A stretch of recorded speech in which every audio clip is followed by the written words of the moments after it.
Hello dear students, good morning to you all. This is lecturer Pratap Hegde teaching Indian economy for the 5th sem, and this is my second class. So we are studying Indian economy first chapter, that's about Indian economy and the basics of the Indian economy. So in the previous sections we have learnt about what an economy means and about the characteristics of India's economy. We learnt about the basic characteristics of Indian economy. So we are not going to revise that. We have already recorded the video and uploaded it in YouTube. So whenever you want, you can revisit the website and learn about the characteristics of Indian economy. So today we are going to study about the nations accordingly which they have been classified on the basis of their per capita income. In the previous section, I had told about underdeveloped economy and developed economy, isn't it? So today we are going to study some brief points about the developed and underdeveloped economies. First of all, what do you mean by underdeveloped economy and developed economy? Various economists and various economic institutions have tried to classify nations according to their standard of living, their per capita income, and also their social status, and classify these countries as developed economies and underdeveloped economies. And nowadays, another term has been coined in order to improvise the categorization, that is developing economies. So basically there are three categories in which modern countries have been classified. One is underdeveloped economy, another one is developing economy, and the third one is developed economies. Mainly on the basis of per capita income or national income, these countries have been classified as developed, developing, and underdeveloped economies. First of all, let us see what is underdeveloped economy or undeveloped economy.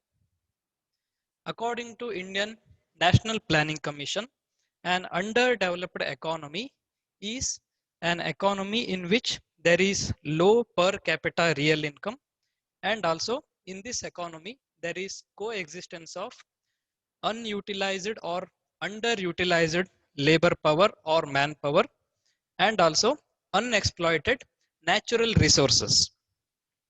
Is it understood? Let me repeat.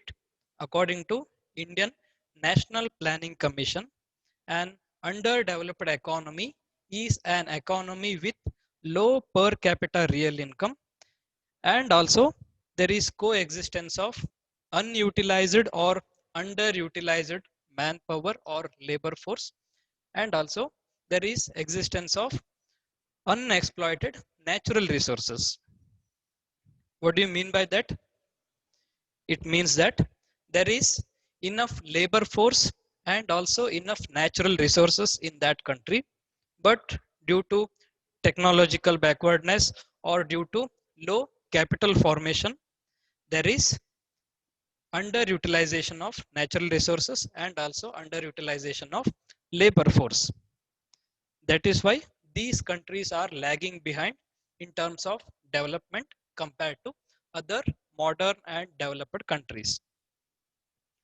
First, let us see how these countries are characterized. Developing countries, developed countries, and underdeveloped countries. So these are categorized according to the per capita income.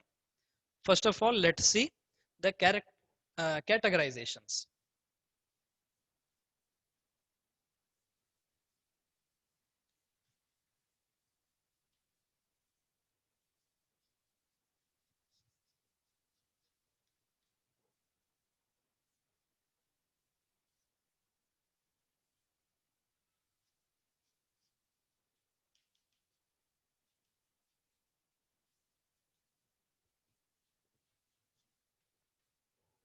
The third category is high income countries.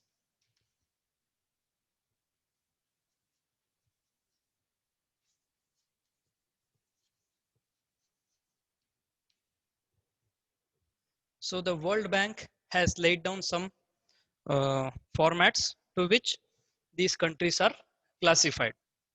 According to World Bank in its World Development Report 2011, it says that the countries which have per capita income of less than $1,025 will be considered as low income countries. Understood?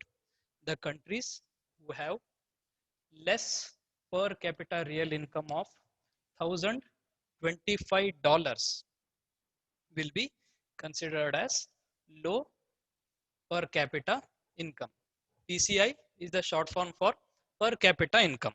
So please note that, and in a further classes also we will be using this short form only. PCI means per capita income.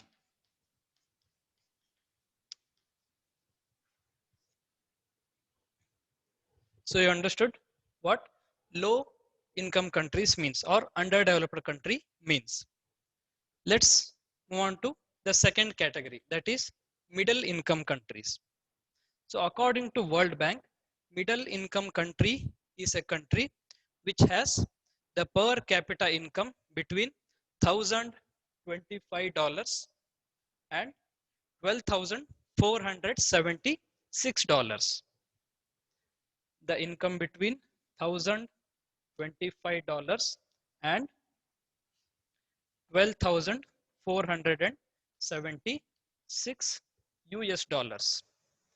So the countries which have per capita income ranging between $1,025 and $12,476 will be considered as middle income countries. Understood? The per capita income of the country which ranges between $1,025 and $12,476 will be considered as middle income countries. And further, between these middle income countries, there is another two subcategories. There is lower middle income countries and upper or higher middle income countries. So we don't need to focus much on that, but for your knowledge, I just mentioned it. So there is subcategory in between middle income countries, that is lower middle income country and upper middle income country. So the coming on to the third category, that is high income countries, or mostly we can say that developed economies. So the per capita real income which exceeds $12,476. All the countries which earn more than $12,476 per capita is considered as developed economy or high income countries. I think you have understood on how and these countries are classified. So this is the categorization or classification process done by the World Bank in 2011.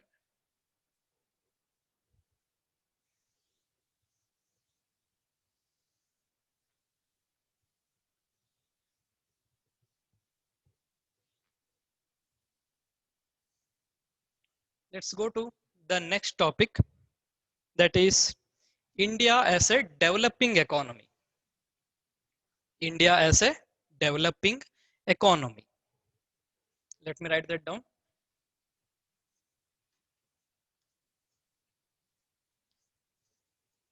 This is a very important topic as per your examination is concerned, and also in the real world also, because you have to know about the Indian economy and its current scenario and its current situation.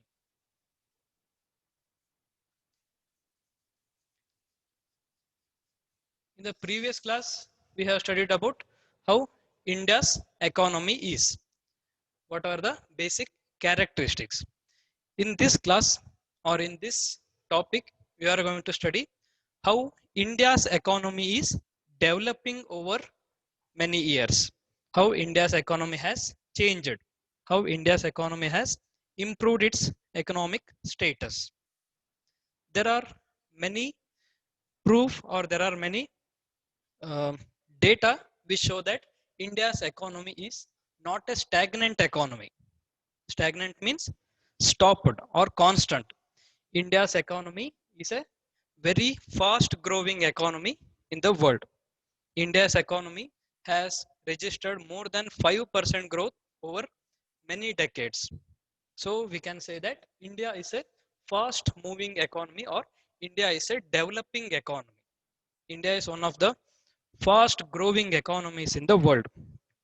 Many international monetary organizations and many international well known economists have said India holds a very high potential in upcoming years.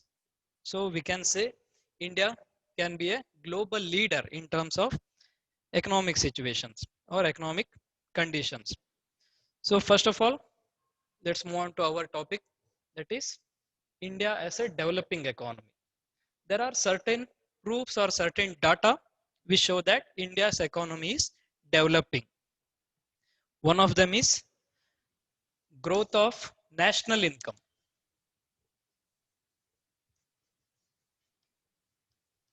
Growth of national income. We are going to use the short form NI for national income in upcoming videos and in upcoming topics also. So please keep in mind that NI is the short form of national income. So how do you measure a country's development, or how do you measure the country's growth? On what basis you say a country is grown or it is underdeveloped? It is based on the national income or gross domestic product of that country, isn't it? So on the basis of that country's national income over the years, we can say that that country's economy is growing or declining. So over the years, India's national income has been growing rapidly. India has become $1 million economy or $1 billion economy into $1 trillion economy recently. So that is a big sign of development. India's economy has been growing since its independence, but in the first two 5-year plans, India's economy did not register very much growth or very considerable growth. But after the implementation of various policies, various planning commissions, India's economy has registered more than 5 to 6% growth. So in the year 1980 to 2000, that is about 2 decades, India has registered a growth of more than 5.5%. So India's growth rate between 1980-81 to 2000 and 2001 was more than 5%. So that's a very considerable amount. And later, between 2001 to 2008 and 9, India's economy registered a huge growth rate of 7.5%. So that's a very big number, because many countries do not even pass 5% of growth rate. So between 2001 to 2009, India's growth rate was 7.5%.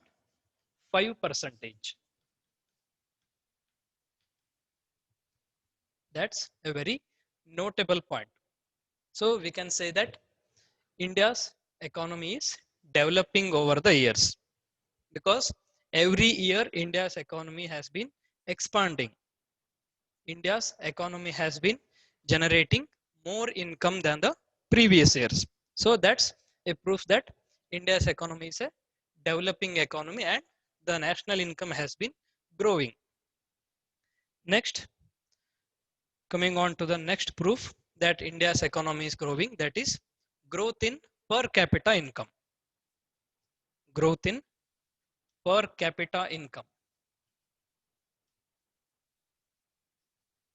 I already told that per capita income is used as PCI in the short form. So that is per capita income. During the British rule, India's economy was looted. So you already know that during India's British rule, Britishers did not want our Indian economy to expand or to improvise. Therefore, they kept India's economy in the verge of poverty.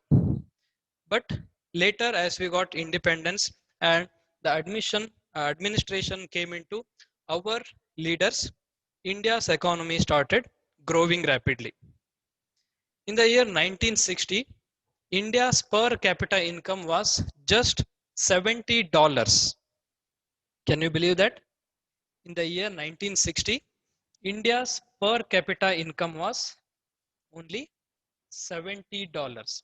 That means an average income of a person in India was only $70 per year. So now the tables have turned. Now India's economy has witnessed major development. Major economic policies have been implemented so that the income of India's population increase. So based on those works or based on those efforts, India's per capita income has increased to $1,709. Let me write it in the dollar section. 1,709 US dollars in the year 2016. You can see the huge difference how India's economy performed in the year 1960 or on the eve of independence, and you can see how the India's economy has improvised or grown during these 50 or 60-year time period. So India has witnessed a very large growth rate. So this is also another proof that India is a developing economy, not a constant economy. This is the second proof that India is growing. Next, coming on to the third proof, that is change in occupational pattern.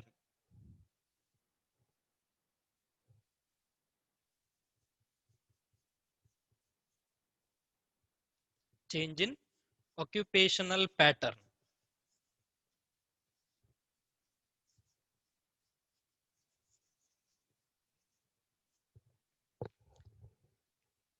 You already know that occupational pattern means the category or the nature of the work that the people of a country are engaged in. So mainly occupational pattern in any country is classified under three sectors, that is primary sector, secondary sector and tertiary sector. We already know that primary sector means agriculture sector, secondary sector means industrial sector or manufacturing sector, and tertiary sector means it is related to service sector. So in the previous section, I already told that if a country is dependent largely on primary sector, that country will be considered as a low income country, or that country will be considered as low income country or underdeveloped country. So during the British time period, more than 75% of the India's population was engaged in primary sector itself. So more than 3/4 of the population was engaged in agriculture and agriculture related activities. And only about 25% of the remaining population engaged themselves in other manufacturing and service providing sectors. So that's a very bad sign for an economy because majority of the population is dependent on agriculture. So that's not a good sign for an economy. As we can say that the modern economies, not more than 10 to 15% of the people are engaged in primary sector. Rest of the 80 or 85% of the population will be engaged in secondary, that is manufacturing sector and service sector. So on the eve of India's independence, or just at the moment of India's independence, more than 75% of the population was engaged in primary sector. Over the years, India's economists and leaders have understood in order to improve the India's economy, we need to industrialize and also we need to diversify the India's majority of the population towards secondary and tertiary sectors. So many changes have been made, many policies have been implemented, many facilities have been given in order to migrate that excess population from primary sector towards other two sectors. As a result, in the year 1951, about 75% of the population was engaged in primary sector, but in the year 2013, according to 2013 data, only about 50% of the population is now engaged in primary sector. You can see the huge difference between this occupational pattern or the change in occupational structure. In the year 1951, about 75% of the population was engaged in primary sector, and in the year 2013, only about 49.5% of the population is engaged in primary sector.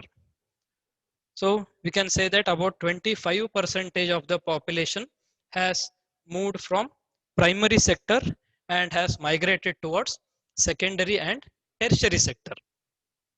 So this is regarding the occupational pattern.